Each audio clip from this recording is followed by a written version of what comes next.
a rich, creamy and aromatic chicken curry to spice up your life. This is my version of gulai ayam. Hello guys and welcome back to another episode of Wok Wednesdays. It's Cher here at School of Wok, and today we are going to be making some chicken curry, so gulai ayam. Let's get started with the paste. First of all, we're just going to soak up some delicious, mouth-wateringly hot chilies, so dried red chilies here that I just kind of de-seeded and soaked in some hot water. So I've got this soaking here, just kind of get rid of any excess capsaicin or any kind of extra heat, and also just to soften the skins a little bit so that it's a little bit easier for my blender to just kind of blitz up later. In the meantime, just going to prep up some other ingredients from the Southeast Asian market. Happened to get from the market this morning some lovely shallots here. So Southeast Asian shallots, sometimes they're also called Thai shallots. So literally just kind of grab like a little bit, however many you need, and you just kind of lop them off like that. Now, know with these shallots, they are a little bit of a pain in the neck to peel, but you know, it's just so much more flavor. So small as well, so they can be really, really pungent. I just literally just take a little paring knife, run it down the side of the shallots, and just kind of peel away. It does take a little bit of time, but I guarantee you it is worth it. You could obviously, if you don't have access to these shallots, just use regular shallots, it's fine, banana shallots, echelon, or even maybe sometimes just red onion can just kind of be a really nice substitute. So nothing to stop you from making this recipe, okay? Right, so I'm just gonna carry on and peel off these little bits of skins off of the shallots. Right, so shallots done. Off they go into my little trusty blender jug. I've got some candlenuts here. So candlenuts obviously add a little bit of that really delicious creaminess to the paste and to the curry. In general, quite hard to find sometimes. You can't get hold of it. I would say substitute. Cashews work great. Macadamia is really good as well. Something with a really nice high sort of fat content in terms of just, you know, whatever you can get, so that goes in. Root ginger, 3 gingers. We are going to go for 3 gingers today. Turmeric, galangal, and just a regular ginger. For turmeric, I would just say, if you want to peel, go straight for it. Sometimes just worth kind of getting the skin off in case you haven't got any sort of organic turmeric. So I'm just going to very, very, very gently scrape off and also just slice off any loose bits of skin from the top, from the outside. Just get that off. I know it's going to stain your fingers, but that's okay. Turmeric's going to wash off anyway. You just have to sacrifice for your art sometimes. You know what I mean? Okay, so that can just go in now. And obviously the ginger, we're just going to maybe use like a little knob of it, maybe like a little thumb's worth. So I'm just going with my spoon, getting all of that off. Might just cut it down into little smaller bits.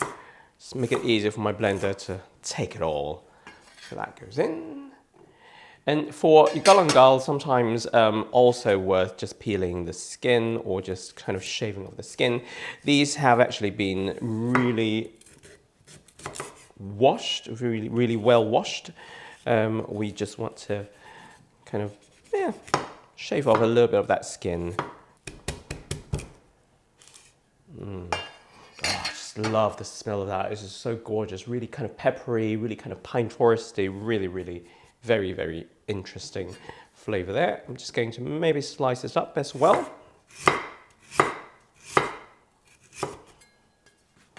And off it goes into the blender. A little bit of belacan. So with belacan, your Indonesian shrimp paste, I know it does smell a bit funky, but that's okay. You can obviously use some Thai shrimp paste to substitute. They are essentially pretty much the same thing, except that with belacan here, they tend to be a little bit more sort of dry compared to your Thai shrimp paste. So I'd say maybe again, just a couple of nails worth of belacan can go in. They really do add a very nice kind of sort of that savouriness, that umami, and obviously the saltiness to the dish. Got a couple of cloves of garlic as well to prep. Just a quick bash with the cleaver and then skin can just come right off. That's the beauty of a cleaver. Right, that can go in, and in terms of heat and spice level, I have got some big red chilies here.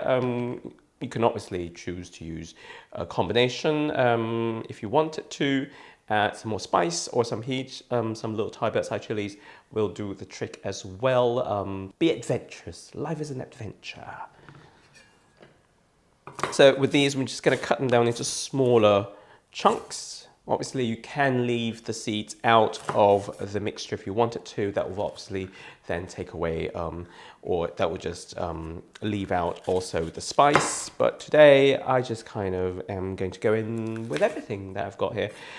So yeah, it's going to be a nice, lovely, spicy little curry that we're doing today. So all of that, seeds and all going in. Right, now my chilies have really soaked up nicely, nice and plump. I'm just going to squeeze all of that water out. Obviously, be really, really mindful after you've handled red chilies or any kind of chilies. Don't go rubbing around your eyes because you will burn, okay? So just going to give the chilies quick chop as well. So they literally just were soaking for about 10 minutes. It's a super quick soak, especially if you use hot warm water for it as well. All of that can go in, and my jug is definitely slowly but surely getting full. Right, last couple of things, or last thing really, to go in, lemongrass, okay? You can use 1, you can use 2, you can use 3, it's all up to you. We are going to just take off the tiny bit here at the bottom. That usually just is a little bit dry, and I am going to just start to smack this down and yeah, pulverize it.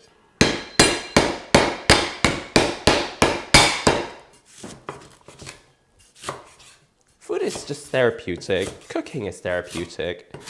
Right, just gonna cut this down a little bit, and off we go. Whoop.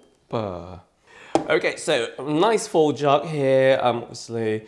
It does help if you have a little bit of liquid or water in there just to get going. I'm just going to use up a little bit of that soaking liquid from the soaking of the chilies, and then yeah, let's see how we go.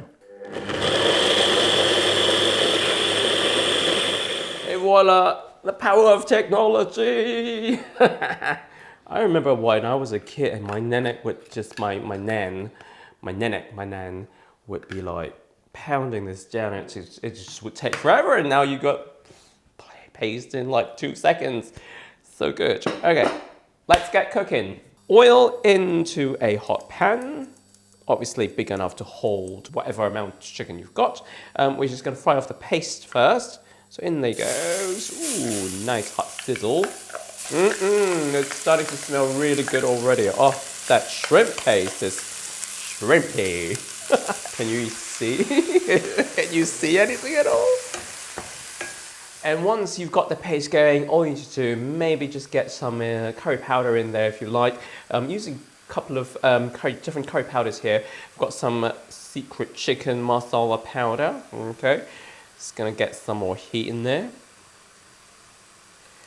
And then I also have some very special curry powder. It's a mix of like ground turmeric, ground cumin, fenugreek, coriander, cinnamon, a whole bunch of other things in there. But you can just use whatever curry powder you've got lying around. I'm just gonna mix that really well so all the dry paste or the dry powders kind of incorporate and get mixed up really well with the wet paste.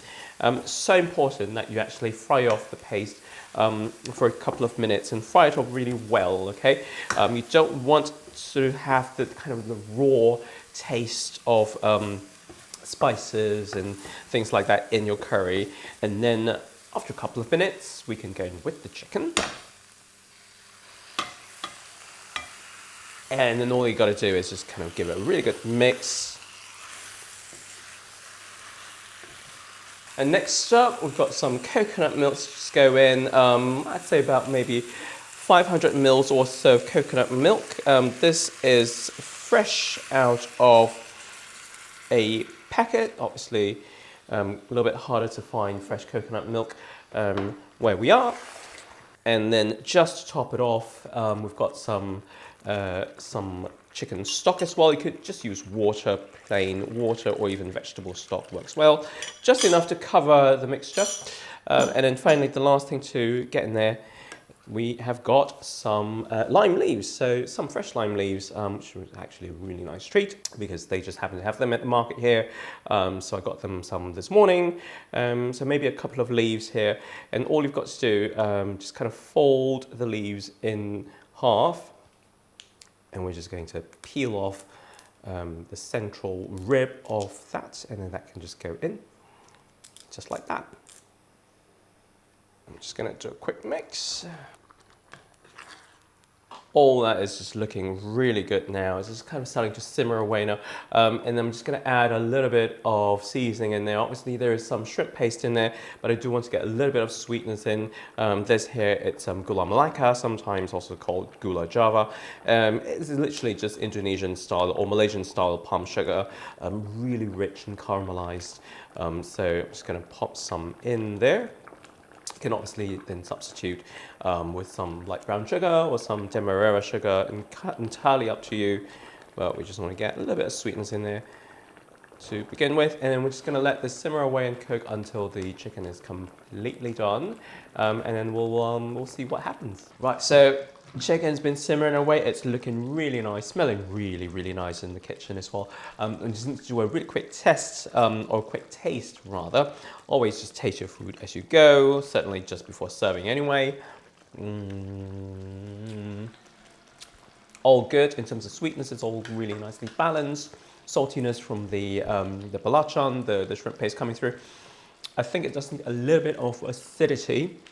So I'm just going to go in with a little bit of that tamarind concentrate, or it's sometimes just called tamarind. It literally is just the sour flesh from the tamarind fruit. I'm just going to go in with maybe about a tablespoon. In Indonesian or in Malay, it's actually called asam as well. So different names, but essentially used loads in Thai food and also Indonesian food. Yeah. Oh. Much better with the tamarind, oh yeah.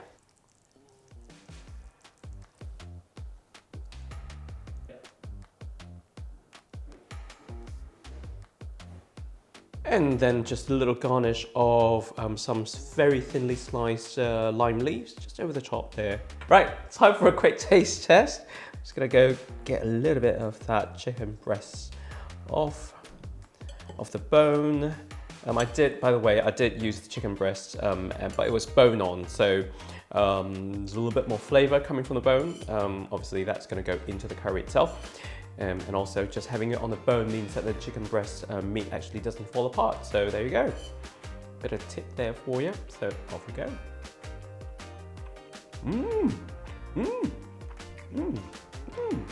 Really nice. Oh, so fresh, and the acidity really helps to just brighten everything up.